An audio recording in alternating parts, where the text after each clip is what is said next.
Bonjour, merci beaucoup de nous accorder cette interview pour Buzz de Fou. Dany-Dan, Alkari, réunis pour un nouvel album qui est sorti le 12 mai dernier. Il y a 2 jours. Il y a 2 jours, tout frais. Tout frais, tout frais, tout frais. Et alors, il s'appelle Saison 2, ce nouvel album. Ça faisait longtemps que vous n'aviez pas collaboré ensemble. Ça faisait combien de temps? Le dernier était sorti il y a 5-6 ans. Le dernier est sorti il y a 5-6 ans environ. Et Saison 1, c'était ça? Non. Il n'y avait pas de titre. En fait. Voilà. On l'a appelé Alkari Dany-Dan. Ok. Et là, pour le distinguer, on ne voulait pas non plus mettre de titre, mais il fallait distinguer, donc on l'a appelé Saison 2. Et alors, pourquoi avoir attendu 5-6 ans mais on n'a pas attendu, il n'y a rien qui nous attendait. C'est-à-dire que, comme le premier, il n'y a rien qui nous attendait, on a décidé de faire ce premier opus. Et un peu plus tard, on a décidé d'en faire un nouveau. On avait rendez-vous avec personne. Ouais, il n'y a pas de pression, il n'y a pas de timing ou de calendrier. Alors, ces 13 titres, comment vous les avez imaginés? Est-ce qu'il y a un fil conducteur? Quel est l'univers de cet album? Si vous pouvez nous le décrire. On va dire que c'est un peu basique. Le retour aux sources, ça sonne un peu 90s, on va dire. D'accord. On l'a voulu volontairement parce que je me voyais pas avec Dany faire trap musique et tout ça.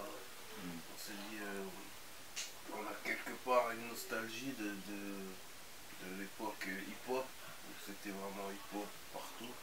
Et on s'est dit, viens, on fait un projet hip-hop, tout simplement. Ça manquait au paysage de la musique française? On peut dire ça, mais si jamais on cherche le fil, entre guillemets, fil conducteur, on peut dire que le truc c'est de se retrouver en studio, de kiffer de se retrouver en studio et de faire des chansons ensemble. Voilà le fil conducteur. Tout simplement, c'est une ensemble histoire d'amitié.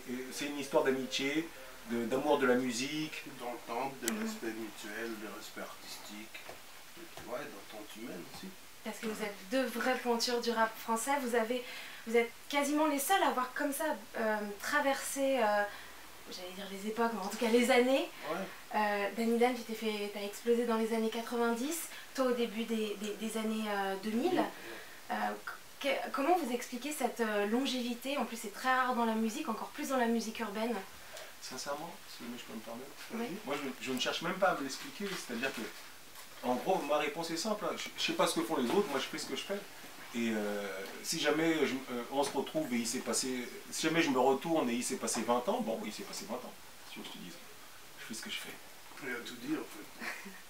On fait le truc libre, on fait notre bail et puis tant que ça roule, ça roule. Hein. D'ailleurs, Alkari, j'avais relevé sur ta page Facebook une petite phrase qui m'avait un petit peu interpellée. Tu dis que Dany-Dan, c'était l'idole de ta jeunesse. Qu'est-ce que ça fait de travailler avec l'idole de sa jeunesse? En fait, je me suis mis à écouter du rap français avec l'école Sage-Faute de la rue. Ouais. Donc quelque part, je suis un peu du but de boule. Parce que j'ai commencé à gratter, influencé par eux. Et donc le fait une fois que je suis confirmé, les croiser dans le game et tout, bien sûr que j'ai... T'as voulu collaborer avec lui tout de suite? Ouais, direct. Ouais.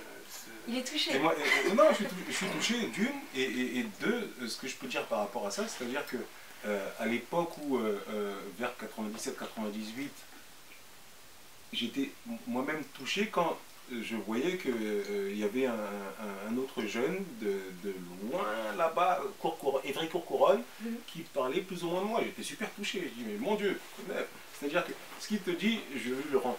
Le truc est simple comme ça. D'accord. Et d'ailleurs, aujourd'hui, vous collaborez avec des jeunes, en tout cas la nouvelle génération de rappeurs, je pense à Nekfeu.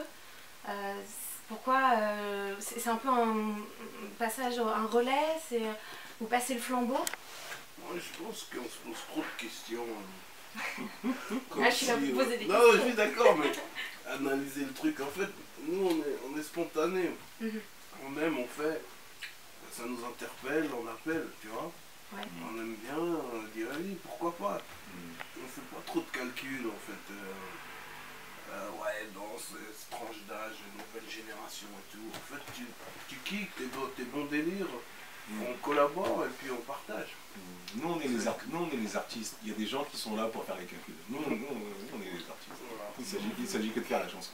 Ouais, c'est la musique qui vous fait vibrer, rien d'autre, quoi. Il ne s'agit que de bouger la tête. Il ne s'agit que de te faire bouger la tête. Il ne s'agit que de rentrer chez soi et d'être content d'avoir fait un bon morceau. Il ne s'agit que de ça. Et de 20 ans plus tard, de réécouter à nouveau. Ouais. Et ça vous fait toujours kiffer. Ça nous fait toujours kiffer. C'est un truc comme ça. Ok. Il y a d'autres gens qui s'occupent de ça. C'est pas nous.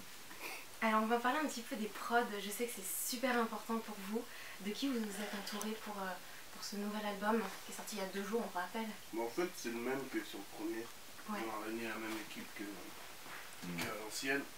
Et c'est Dave Devory qui a fait 90% de l'album. Les Déglingos, les Lalala, tout ça c'est lui. Ouais. C'est même lui qui a réalisé tout le truc. Même quand c'est pas sa production, il vient, il réalise. Donc voilà, on ne change pas une équipe qui fonctionne. Ouais, vous restez sur les vrais, quoi. Comme on aime, Ouais, se retrouver en studio, ensemble, avec Dave, on recommence, on fait la même Ceux qui chose. nous connaissent, ceux qui ne... Voilà. C'est comme quand tu vas au café avec un ami ou 3-4 amis, vous avez passé une bonne soirée, et 2 mois plus tard, viens, on recommence, viens, on y va. C'est juste que ça. Vous avez plein d'anecdotes à nous raconter. Si vous aviez un morceau favori dans votre album, je sais que c'est dur, mais si vous aviez une anecdote à nous raconter sur un morceau en particulier. T'en as une, toi? Pas vraiment. Bah alors votre morceau favori, je sais pas. Raconte. Morceau favori, je peux dire, après anecdote, mais anecdote on peut en trouver parce qu'il nous arrive tout le temps plein de trucs. Voilà, c'est sûr. C'est plus genre. En tout cas, moi, morceau favori, je dirais Miss Météo. Ah ouais, mais j'allais en venir justement. Alors comment ça s'est passé? C'est quoi le délire, quoi? D'ailleurs, qui est amoureux de Doria Tillier parmi vous? Moi, je suis plus Louis Bourgoin, Ah ouais. mais j'aime bien aussi Doria quand même. D'accord. C'est une vraie déclaration Miss Météo, c'est fou. On peut dire ça. Un Je vrai me rappelle délire. même quand on l'écrivait, je disais non, dis pas de nom spécifique. Il fait non, j'aime bien la fille en question. C'est comme l'ancien petit Charlotte Le Guen, tu vois. C'est le genre de bail.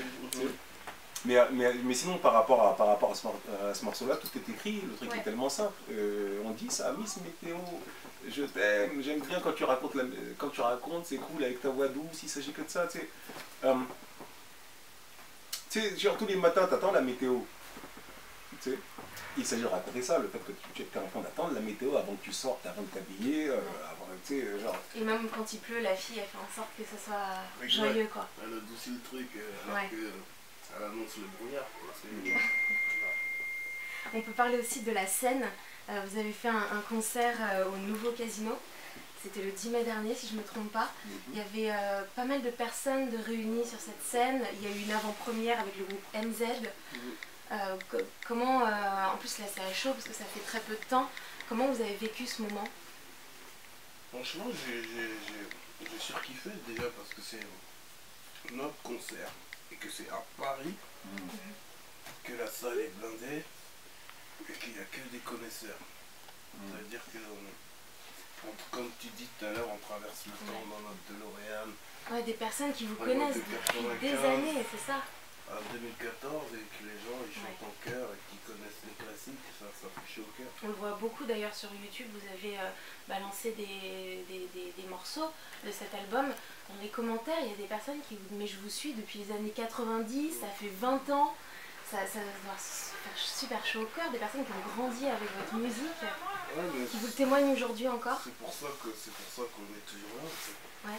Tant qu'il y aura ces gens-là qui apprécieront notre travail, et ben on continuera de les mettre bien. Alors est-ce que du coup il y a d'autres dates de prévues? Il y en a pas mal de prévus. J'ai pas les endroits et les lieux et les dates spécifiques en tête, mais bon, il y en a pas mal. On est plus ou moins en tournée, mais c'est que le début. D'ici septembre, on va faire encore une vraie tournée. D'accord, ensemble. Ouais, Oui, bien sûr, ensemble. Et du coup, alors vos projets solo à chacun, où ça en est? T'as sorti un album en septembre dernier, septembre 2013. D'ailleurs, comment ça s'est passé? Parce que t'as tout de suite enchaîné sur saison 2? Non, j'ai promotionné un peu, j'ai fait quelques scènes et tout. Tu sais, à partir du moment où un disque qui sort, c'est frais pour le public, mais nous en fait on est déjà sur autre chose. Tu vois. Donc là, du coup, vous êtes sur quoi? Sur la suite. Sur la suite. Saison 3.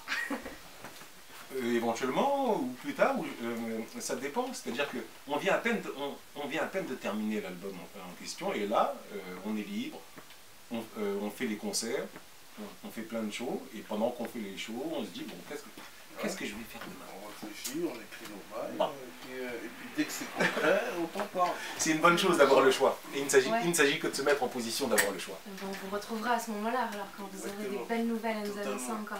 Totalement. Merci beaucoup. Merci à toi. Merci à toi. Merci à vous, Buzz de Foot, totalement max. Yo, all carry the yedan, au KDD,